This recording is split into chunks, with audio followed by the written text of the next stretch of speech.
ಒಂದು ರಾಷ್ಟ್ರವಾಗಿ ನೋಡೋದಾದರೆ ಹೌದು, ಅಂದರೆ ಗದಗಿನಿಂದ ಬಂದಿರೋ ಹುಡುಗರಿಗೆ ಬೇಜಾರಿದೆ. ಈ 80 ವರ್ಷ ಆದರೂ ನಮ್ಮ ದೇಶಕ್ಕೆ, ನಮ್ಮ ದೇಶ ಸ್ವಾತಂತ್ರ್ಯ ಬಂದು 80 ವರ್ಷ ಆದರೂ ನಮ್ಮ ಜಿಲ್ಲೆ ಕುಡಿಯೋ ನೀರು ಸರಿಯಾಗಿಲ್ಲ ಅಂತ. ಆದರೆ ದೇಶಕ್ಕೆ ಸ್ವಾತಂತ್ರ್ಯ ಬಂದಾಗ ಇಂಥ ಪರಿಸ್ಥಿತಿ ಮುಕ್ಕಾಲು ದೇಶ ತುಂಬ ಇತ್ತು. ಹೌದು, ಮುಕ್ಕಾಲು ದೇಶ ತುಂಬ ಇತ್ತು. We are achieving. ಹೌದು, ನಿಮ್ಮ ಜಿಲ್ಲೆ ಹಿಂದುಳಿದು, ನಮ್ಮ ಜಿಲ್ಲೆ ಹಿಂದುಳಿದಿದೆಯಪ್ಪ. ಬಟ್ ಮುಕ್ಕಾಲು ದೇಶದಲ್ಲಿ ಈ ಸಮಸ್ಯೆ ಇತ್ತು ರೀ. ಯಾವ ಪರಿಸ್ಥಿತಿಯಲ್ಲಿ ಬ್ರಿಟಿಷರು ನಮ್ಮನ್ನು ಬಿಟ್ಟು ಹೋದರು, ಅಲ್ಲಿಂದ ಎಲ್ಲಿ ತನಕ ನಾವು ಬಂದಿದ್ದೀವಿ ಅನ್ನೋದರ ಅಂದಾಜು ಬಂದಾಗ ಇನ್ನೆಲ್ಲಿಗೆ ಹೋಗ್ಬೋದು ಅನ್ನೋದರ ಪರಿಕಲ್ಪನೆ ಇರುತ್ತೆ. ಬೆಂಗಾಲ್ನಲ್ಲಿ ಫೆಮೈನಿಂದ 20 ಲಕ್ಷ ಜನ ಸತ್ತು ಹೋದ್ರು, ಉಪವಾಸ ಸತ್ತು ಹೋಗ್ಬೋದು. ಬರೀ 2-3 ಕ್ರಿಯೇಟೆಡ್ ಫ್ಯಾಮಿನ್. 1943ರಿಂದ 45ರೊಳಗೆ ಈ ಬೆಂಗಾಲ್ ಫೆಮೈನ್ಸ್ ಅಂತ ನಾವೆಲ್ಲರೂ ಚೆಕ್ ಮಾಡಬಹುದು. ಅದನ್ನು ನೋಡಿದರೆ ಗೊತ್ತಾಗುತ್ತೆ 20 ಲಕ್ಷ ಜನ ಈ 2 ವರ್ಷದಲ್ಲಿ ಸಾಯೋದು ಅಂದರೆ ಏನು. ದಟ್ ಈಸ್ ಆರ್ಟಿಫಿಷಿಯಲ್ ಫೆಮೈನಿಂದ. ಅಂದರೆ ಇದೆಲ್ಲ ನಮ್ಮ ಗಮನದಲ್ಲಿದ್ದಾಗ ನಮಗೆ ನಮ್ಮ ಸಮಸ್ಯೆಗಳಿದ್ದಾವೆ. ಸಮಸ್ಯೆ ನನ್ನ ತಲೆನೋವೇ ಎಲ್ಲ ಪ್ರಪಂಚದ ಯಾವುದೇ ಇದಕ್ಕಿಂತ ನನ್ನ ತಲೆನೋವೇ ದೊಡ್ಡದು ಅಂತ ನನಗನ್ಸೋದು ಸಹಜ. ಆದರೆ ನಾನು ಒಂದು ಪರಿಸ್ಥಿತಿನಲ್ಲಿದ್ದೀನಿ, ನನಗಿನ್ನ ಕಷ್ಟದ್ದು ಒಂದು ಪರಿಸ್ಥಿತಿ ಇದೆ, ಇನ್ನೂ ಬೆಟರ್ ಇರೋ ಪರಿಸ್ಥಿತಿ ಕಡೆಗೆ ನಾನು ಹೋಗೋಣ ಅನ್ನೋದ್ರ ಬಗ್ಗೆ ಗಮನ ಇರಬೇಕು, ಮೊದಲನೇದು. ಎರಡನೇದು, ಎಷ್ಟು ಪ್ರೋಗ್ರೆಸ್ ಮಾಡಿದ್ದೀವಲ್ಲ ಅಷ್ಟು ಪ್ರೋಗ್ರೆಸ್ಸು ಇನ್ನು ಮುಂದೆ ಇನ್ನೂ ದಾಪಗಾಲು ಹಾಕ್ಕೊಂಡು ಹೋಗಬೇಕು, ನಮ್ಮ ಪ್ರಯತ್ನ ಇರಬೇಕು. ಆದರೆ ಇದರೊಳಗೆ ಅಂಡರ್ಲೈನಿಂಗ್ ವರ್ಡ್ ಅಂದರೆ ಪ್ರಯತ್ನ ಇರಬೇಕು. ಯತ್ನ, ಕೆಲಸ ಇರಬೇಕು. ಕೆಲಸ ಇಲ್ಲದೆ ಬರೀ ಡಿಸೈರ್ ಆದರೆ ಮತ್ತೆ ಎಲ್ಲ ಕಡೆಗೂ ನಂದು ತಪ್ಪಲ್ಲ, ನಮ್ಮ ತಂದೆ ತಾಯಿ ಹೇಳಿರೋ ತಪ್ಪು, ಅವ್ರು ನನಗೆ ಈ ಥರದ ಪ್ರೆಷರ್ ಹಾಕ್ತಾ ಇದ್ದಾರೆ, ಆ ತಪ್ಪು, ಸಿಸ್ಟಮ್ ನನಗೆ ಅದು ಕೊಡ್ತಾ ಇಲ್ಲ, ಅದ್ರ ತಪ್ಪು. ಆಮೇಲೆ ಅದು ಮಾಡದೇ ಇದ್ರೆ ನಾನು ಏನು ಬೇಕಾದರೂ ಪಾರ್ಲಿಮೆಂಟನ್ನು ಧ್ವಂಸ ಮಾಡ್ತೀನಿ, ನಮ್ಮ ದೇಶ ಕಾಯ್ತಾ ಇರೋಂಥ, ರಕ್ಷಣೆ ಮಾಡ್ತಾ ಇರೋಂಥ ಸೈನಿಕರಿಗೂ ಬೈತೀನಿ.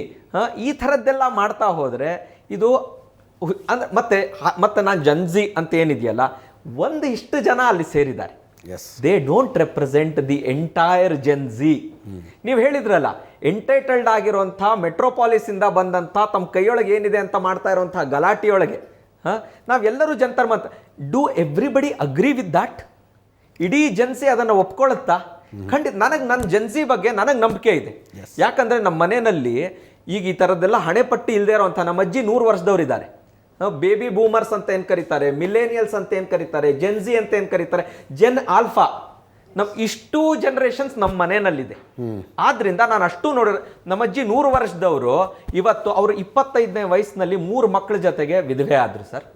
ಅವರು ಆತ್ಮಹತ್ಯೆ ಮಾಡ್ಕೊಳ್ಳಿಲ್ಲ, ಅವರು ತಮ್ಮ ಬದುಕನ್ನು ನಡೆಸಿದ್ರು, ನಮಗೆಲ್ಲ ಜೀವನ ಇದನ್ನು ಕೊಟ್ಟರು. ನಮ್ಮ ತಂದೆ ತಾಯಿ ಕಷ್ಟಪಟ್ಟರು, ನಾವು ನಮ್ಮ ಆದಷ್ಟು ಪ್ರಯತ್ನ ಮಾಡ್ತಾ ಇದ್ದೀವಿ. ಇದನ್ನ ನನಗೆ ಜೆನ್ಜಿ ಬಗ್ಗೆನೂ ನಂಬಿಕೆ ಇದೆ ಅಜಿತ್, ಅದರೊಳಗೆ ನನಗೆ ನಂಬಿಕೆ ಇಲ್ಲ ಅಂತಲ್ಲ. ಮತ್ತು ಇನ್ಫ್ಯಾಕ್ಟ್ ಅಪಾರವಾದ ನಂಬಿಕೆ ಇದೆ. ಇವತ್ತಿನ ದಿವಸ ಇಷ್ಟೆಲ್ಲ ಟೆಕ್ನಾಲಜಿ ಜೊತೆಗೆ ಒಳ್ಳೆ ಕೆಲಸ ಮಾಡ್ತಾ ಇದ್ದಾರೆ, ದೊಡ್ಡ ದೊಡ್ಡ ಕನಸುಗಳನ್ನು ಕಟ್ಕೊಂಡು ಅದ್ರ ಪ್ರಯತ್ನನೂ ಮಾಡ್ತಾ ಇದ್ದಾರೆ. ಆದರೆ ಒಂದಿಷ್ಟೇ ಜನ ರಂಪ ಮಾಡಬೇಕು, ರಾದ್ದಾಂತ ಮಾಡಬೇಕು, ಎಲ್ಲ ಇರೋ ಸಿಸ್ಟಮನ್ನು ಭಂಗ ಮಾಡಿಬಿಡ್ಬೇಕು ಅಂತ ಏನು ಹೋಗ್ತಾ ಇದ್ದಾರಲ್ಲ, ಅವ್ರಿಗೆ ಬೆಳವಣಿಗೆ ಎಷ್ಟು ಜನ ಇದ್ದಾರೆ, ಮತ್ತು ಅಷ್ಟು ಜನಕ್ಕೆ ಬೇರೆ ಬೇರೆ ರೀತಿ ಕುಮ್ಮಕ್ಕಗಳು ಬರ್ತಾ ಇದ್ದಾವೆ. ನಿರೀಕ್ಷೆ ಹೆಂಗಿದೆ ಅಂದರೆ ಸಿಸ್ಟಮ್ ಏನೇ ಮಾಡಲಿ ಒಪ್ಕೊಂಡು ಜೀವನ ಮಾಡಿ ನೀವು? ಇಲ್ಲ, ಖಂಡಿತ ಅಲ್ಲ. ಸಿಸ್ಟಮ್ಗೆ ಕರೆಕ್ಷನ್ಸ್ ಆಗ್ತಾನೆ ಇರುತ್ತೆ. ದೇ ಹ್ಯಾವ್ ಕ್ವಶನ್ಸ್ ಸರ್, ಪ್ರಶ್ನೆಗಳಿದಾವೆ. They have questions and questions are because of the question paper leak also. ಆ ಕ್ವಶನ್ಸನ್ನು ಕರೆಕ್ಟಾಗಿ ಸಮರ್ಥವಾಗಿ ಆನ್ಸರ್ ಮಾಡಬೇಕು. ಮತ್ತು ಆನ್ಸರ್ ಮಾಡೋದಂಥ ಪ್ರಯತ್ನನೇ ನಡೆದಿಲ್ಲಿಲ್ವಾ? ಈಗ ಒಂದು ಉದಾಹರಣೆ ಕೊಡ್ತೀನಿ. ಇದೆಲ್ಲ ಇದರೊಳಗೆ ನೀಟ್ ಪ್ರಶ್ನೆ ಪತ್ರಿಕೆ ಒಂದು ಕಾಮನ್ ಇದಾಗೆ ನೋಡೋಣ. ನೀಟ್ ಪ್ರಶ್ನೆ ಪತ್ರಿಕೆ ಸೋರಿಕೆ ಆಯಿತು ಅಂತ ಒಂದಿಷ್ಟು ಬಂತು ಅಂತ ತಿಳ್ಕೊಳ್ಳೋಣ. ಲೀಗಲ್ ಆಸ್ಪೆಕ್ಟ್ ಆಗಿ ನಾನು ನೋಡೋದಾದರೆ, ಲೀಕ್ ಆದಮೇಲೆ ಒಂದಿಷ್ಟು ಜನರಿಗೆ ಹೋಗಿರಬಹುದು. ಸಿಸ್ಟಮ್ ಅದನ್ನು ನಾನು ಗಮನಿಸಲೇ ಇಲ್ಲ, ಎಕ್ಸಾಮ್ ಹೆಂಗಂದ್ರೂ ನಡೆದೋಗಿದೆ, ಅದನ್ನೇನಾದ್ರು ನಾನು ಮತ್ತೆ ಮಾಡೋಕ್ಕೆ ಹೋದರೆ ಇಷ್ಟು ಆಕ್ರೋಶ ಬರುತ್ತೆ ಅಂತ ಅವ್ರಿಗೆ ಇರಲಿಲ್ವಾ? ಸಿಸ್ಟಮ್ ಅವ್ರಿಗೆ ಗೊತ್ತಾಗೋದಿಲ್ವಾ? ಗೊತ್ತಾದ ಮೇಲೂ ಈ ಸಿಸ್ಟಮ್ ಕರೆಕ್ಟ್ ಆಗಬೇಕು ಅಂತ ಹೇಳಿ ಅದನ್ನ ಎಲ್ಲ ಐ ಬೆಗ್ ಟು ಡಿಫರ್. ನಾನು ನೀಟ್ ಕ್ವಶನ್ ಪೇಪರ್ ಲೀಕ್ ಇಂದಾನೆ ಪ್ರತಿಭಟನೆ ನಡೀತು ಅಂತ ಹೇಳೋದಿಲ್ಲ, ಅದೊಂದು ಪ್ರೆಸಿಪಿಟೇಟಿಂಗ್ ಟ್ರಿಗರ್ ಆಯ್ತು. ಟ್ರಿಗರ್ ಆಯ್ತು. ಆ ಕ್ವಶನ್ ಪೇಪರ್ ಲೀಕ್ಗಳು ಹಿಂದೂ ಆಗಿದ್ದಾವ್ರಿ ದೇಶದಲ್ಲಿ. ಆ ಒಳಗಡೆ ಇದ್ದಂಥ ಆಕ್ರೋಶ ಇತ್ತಲ್ಲ, ಆ ಕಾರಣದಿಂದ ಹೊರಗೆ ಬಂತು, ಅದಷ್ಟು ಬಂದಿದೆ. ಆದರೆ ನಾವು ಒಂದನ್ನು ಗಮನಿಸಬೇಕು, ಸಿಸ್ಟಮ್ ಇದಕ್ಕೆ ರೆಸ್ಪಾಂಡ್ ಮಾಡ್ತಾ ಇಲ್ವಾ? ರೆಸ್ಪಾಂಡ್ ಮಾಡಿದೆ. ಮತ್ತೆ ಅಷ್ಟು ಸುಲಭದ್ದಲ್ಲ ಸರ್.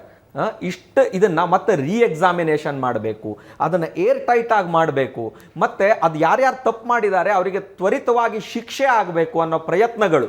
ನೀವು ನೀಟಿಗೆ ಅಷ್ಟೇ ಉತ್ತರ ಕೊಡ್ತಾ ಇದ್ದೀರಿ ಸರ್. ನೀಟ್ ಅದು ಇರ್ರಿಲೆವೆಂಟ್ ಟಾಪಿಕ್. ಅದು ಅಂದ್ರೆ ದೇಶದಲ್ಲಿ ತುಂಬಾ ಆಗಿದಾವೆ, ಆಗ್ತಾ ಇರ್ತವೆ. ಉದಾಹರಣೆ ತಗೊಂಡು ಹೇಳ್ತಾ ಇದ್ದೀನಿ, ಅದು ಟ್ರಿಗರ್ ಅಷ್ಟೇ, ಆಕ್ರೋಶ ಹೊರಗೆ. ಆದ್ರೆ hasn't the system responded to it? Yes, ನಮ್ಮ ಕೈಯಲ್ಲಿನ ಮೊಬೈಲು ಡೇಟಾನ ಇನ್ನಷ್ಟು ರೆಸ್ಪಾನ್ಸಿಬಲ್ ಆಗಿ ಯೂಸ್ ಮಾಡೋ ಅದನ್ನ ನಾವು ಕಲ್ಕೋಬೇಕು. ಎಷ್ಟು ಜನ ಒಪ್ಕೊಳ್ತೀರಿ? ಇನ್ನಷ್ಟು ರೆಸ್ಪಾನ್ಸಿಬಲ್ ಎಲ್ಲರೂ ಒಪ್ಕೋಬೇಕು. ನಮ್ಮ ಕೈಯಲ್ಲಿನ ಮೊಬೈಲು ಅದರಲ್ಲಿರುವ ಡೇಟಾನ ಇನ್ನಷ್ಟು ರೆಸ್ಪಾನ್ಸಿಬಲ್ ಆಗಿ ಯೂಸ್ ಮಾಡ್ಕೋಬೇಕು ನಾವು. ಬಾಯಿಗೆ ಬಂದಂಗೆ ಕಮೆಂಟು, ಬಾಯಿಗೆ ಬಂದಿದ್ದ ಪೋಸ್ಟು, ಏನು ಹೇಳಿದ್ರೂ ನಡೆಯುತ್ತೆ, ಯಾರ ಬಗ್ಗೆ ಏನಂದ್ರೂ ನಡೆಯುತ್ತೆ. ಈ ಫೆಸಿಲಿಟಿ ಯಾಕೆ ಬಂತು ಅಂದರೆ 10 ವರ್ಷದಿಂದ ಇದೇ ಮಾತನ್ನು ಎದುರ ಬದ್ರ ನಿಂತ್ಕೊಂಡು ಹೇಳಿದ್ರೆ ಕಪಾಳ ಕೊಡಿಸ್ಕೊತಿದ್ರು. ಈಗ ಅದರದ ಕಪಾಳ ಕೊಡಿಸ್ಕೊಳ್ಳೋದಿಲ್ಲಲ್ಲ. ಅನಾನಿಮಿಟಿ. ನೀವು ಎಲ್ಲೋ ಕೂತ್ಕೊಂಡು ಏನೋ ಕಮೆಂಟ್ ಹಾಕಿ ಸುಮ್ಮನಾಗ್ಬಿಡ್ಬೋದು. ಈ ಮನಸ್ಥಿತಿ ಯಾಕೆ ಬಂತು? ಎಲ್ಲಿ ಕೂತ್ಕೊಂಡು ಯಾರಿಗೆ ಏನು ಬೇಕಾದರೂ ಅನ್ಬೋದು.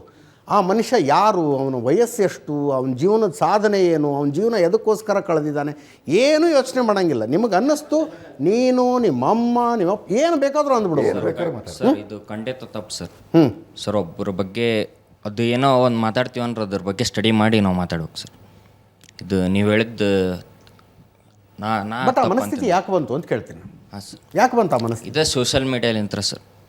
ಈಗ ಯಾರೋ ಒಬ್ಬರಿಗೆ ಇನ್ಸ್ಪೈರ್ ಆಗಿ ಒಬ್ರಿಗೆ ಯಾರಿಗ ಅವ್ರ ಲೀಡರ್ಸ್ ಏನು ಮಾತಾಡ್ತಿರ್ತಾರ ಅದ್ರ ಅಂಗವಾಗಿ ಮಾತಾಡ್ತಾರೆ ಸರ್. ಅಂದರೆ ನಾನು ಅವರು ಇವರು ಅಂತ ಹೇಳ್ತಿಲ್ಲ ರೀ. ಅಂದರೆ ಮೋದಿ ಬಗ್ಗೆನೂ ಮಾತಾಡ್ಬೋದು, ಅದ್ರ ಮಾತಾಡೋದಂದ್ರೆ ಮೋದಿ ಬಗ್ಗೆನೂ ಕಮೆಂಟ್ ಹಾಕ್ಬೋದು, ಸೋನಿಯಾ ಗಾಂಧಿ ಬಗ್ಗೆನೂ ಕಮೆಂಟ್ ಹಾಕ್ಬೋದು. ಅವ್ರ ವಯಸ್ಸೇನು ತಪ್ಪು ಸರ್. ನೀವು ಅಂದರೆ ಯಾವುದಾದ್ರೂ ವಿಷಯದಲ್ಲಿ ಸ್ಪೆಸಿಫಿಕ್ ಅಬ್ಜೆಕ್ಷನ್ ಇದ್ದರೆ ಇಂಥ ವಿಷಯ ನನಗೆ ಇಷ್ಟ ಆಗಲಿಲ್ಲ ಅಂತ ಹೇಳೋದು ಬೇರೆ. ಏನು ಬೇಕಾದರೂ ಹೇಳ್ಬಿಡ್ಬೋದಾ?